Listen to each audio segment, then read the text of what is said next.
Let's make a super easy plant-based seitan piccata. We're going to start with the simmering liquid today, and I just have here a pot with a couple inches of water in it, and I'm going to use this. This is Kirkland Organic No Salt Seasoning, comes from Costco. If you do not have this, or you don't want to use this, you can use your favorite Italian herb seasoning of choice. And I'm just going to sprinkle some over the top here, probably about 2 teaspoons worth or so, like that.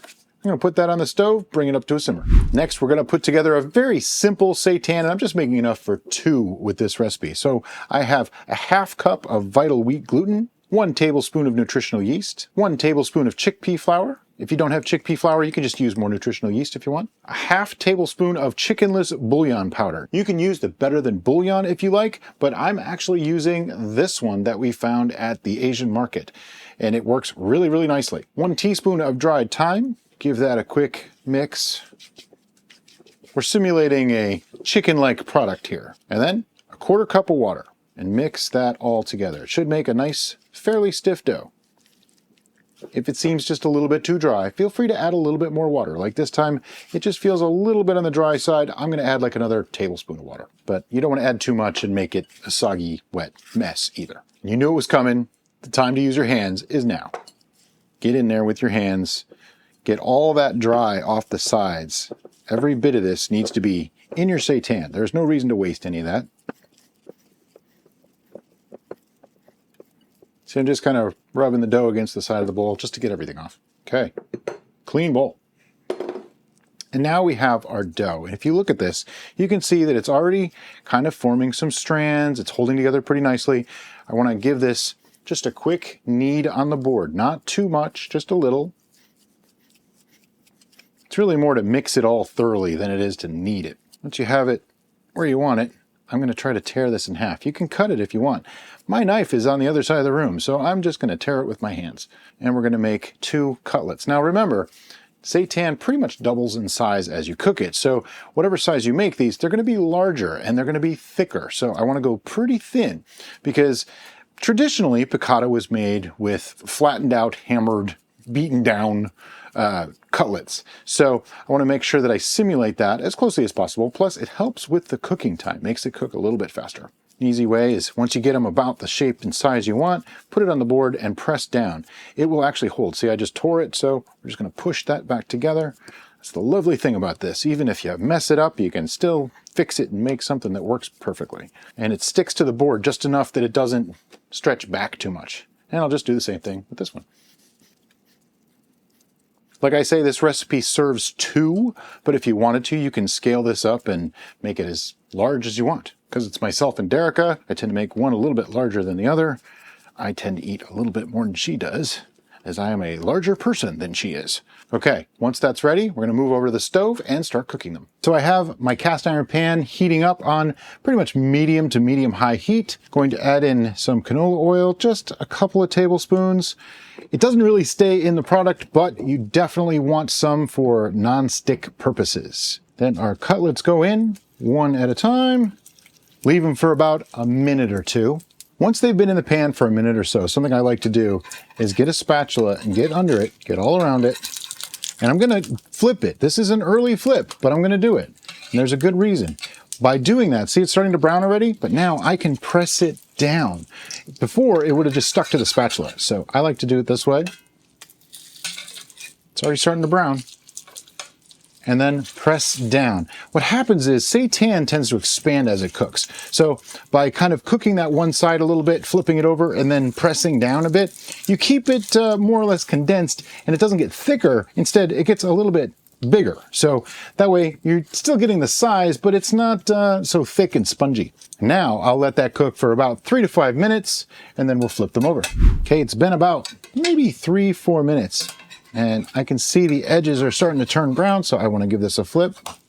There we go. See that nice dark brown color? That's what we want. It's like a golden brown, really. I wouldn't call it dark brown. Perfect. Give it another quick press. And let that go for a couple of minutes on that side. Okay, our seitan is nicely brown on both sides, so we're going to move it over to the simmering liquid. Speaking of the simmering liquid, it should be simmering, not a hard boil, just barely bubbles breaking the surface. Scoop up one of the cutlets and drop it in. then get the other one. Be careful if you touch the liquid with your spatula because it's going to spit at you in the pan. And we let that simmer for about 25 minutes. And when our time is up, I'm just going to take them and place them onto a plate. At this point, in a perfect world, these would go into the refrigerator overnight.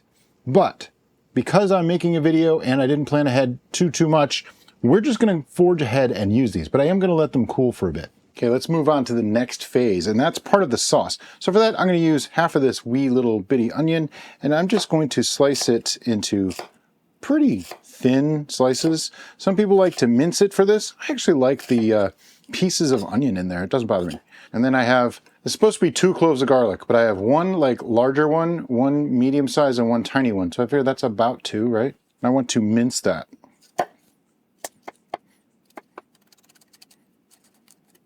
Still a little bit big, so I'm just going to run my knife through it a little bit. I'll just put these into a bowl to get them out of the way. Now back to our seitan cutlets. I'm just going to give them a little bit of a pat dry because some of the liquid is still on them, and they are still warm, really warm. Okay, I just pat them dry a little bit.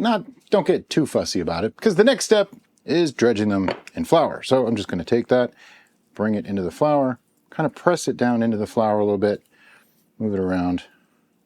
Coat all sides. Just gives a nice coating on the outside. It's not that big of a deal, but it does add a little bit.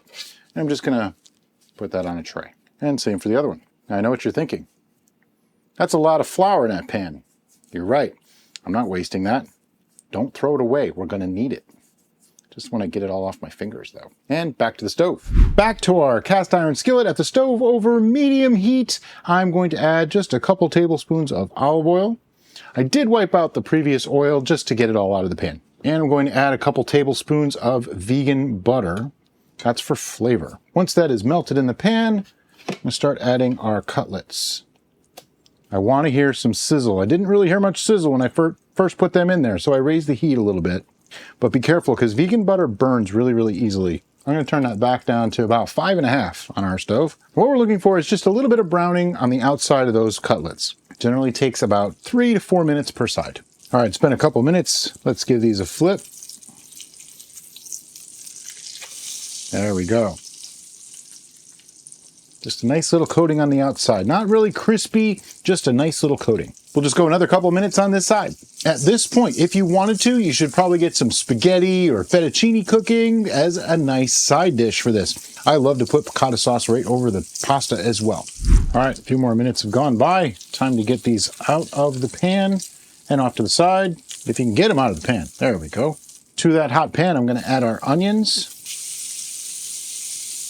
I'm going to turn the pan down a lot. I only need this on like medium-low at this point. It's just very hot. I can see that already. Okay, we don't want to get color on these too much, so we want to keep them moving. And to cool that pan down a little bit, I'm going to add in some of our veggie broth. That'll cool it down, keep everything from burning. Okay, now I'm going to add in our garlic. If I didn't cool that pan down, our garlic would have burned right away. Move that around a little, get it cooking. Add in 2 tablespoons of capers. Love capers. Just an amazing flavor. The smell in here right now is incredible. Really wish someone would invent smell-o-vision so you can share this with me. Okay, once our garlic starts to cook a bit, that's when I'm going to start spooning in some of the flour and kind of spread it around. We're making a bit of a roux right in the pan. I'll just use all of it. It's 2 tablespoons in total, so it's not really that much. We want to cook that down to get that grainy, kind of cereal-y taste out of it. And now I'm going to add in the rest of our veggie broth, which is a full cup altogether. And then bring that back up to, we want this to come to a boil to thicken that sauce. Make sure you mix it up real good, no clumps, no big hunks of flour in there. You want to break everything up. While that's coming up to temperature, we have a couple more things to add. 2 tablespoons of lemon juice. And this is an optional ingredient, but it actually does add to the flavor. And a lot of people would say it's traditional. 1/4 cup of white wine. If it happens to be homemade, all the better. And now just keep it moving until it comes basically almost to a boil and it'll start to thicken up. See, it's starting to thicken up a little bit. Perfect. That's what we want. It's not a super thick sauce. It's not like a gravy. It's still sort of like a drizzle sort of sauce. Okay, now I'm going to turn the heat way down to low and put our cutlets back in, nestle them down in there.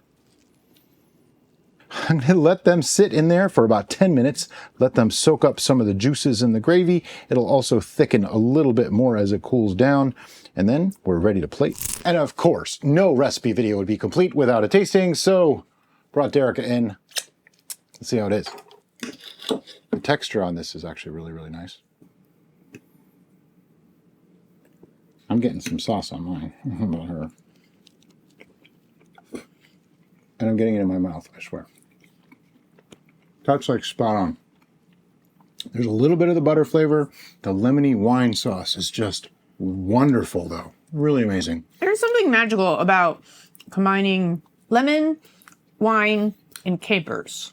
And butter. Those three things together just make this really rich, deep flavor combination that still comes across light, and then but when you add a fat like butter in with it, then it just becomes coating, and it just seems really upscale. Yes, definitely. And this comes together so fast. It's just a pan sauce. Like I said, serve this with fettuccine on the side. If you do not eat it all, it will refrigerate for a day or two. I wouldn't go much further. Heat it back up in the pan. It'll be as good as the day you made it. I don't know that I would freeze the sauce, but you can freeze the seitan after it comes out of the simmering liquid. Totally freeze it for as long as you want. The reason why you probably don't want to freeze the sauce is because of the fats that are added into it. It'll break. It's going to separate when you try to reheat it. So yeah. And as always, thank you so much for watching, and we'll see you next time on The Bistro.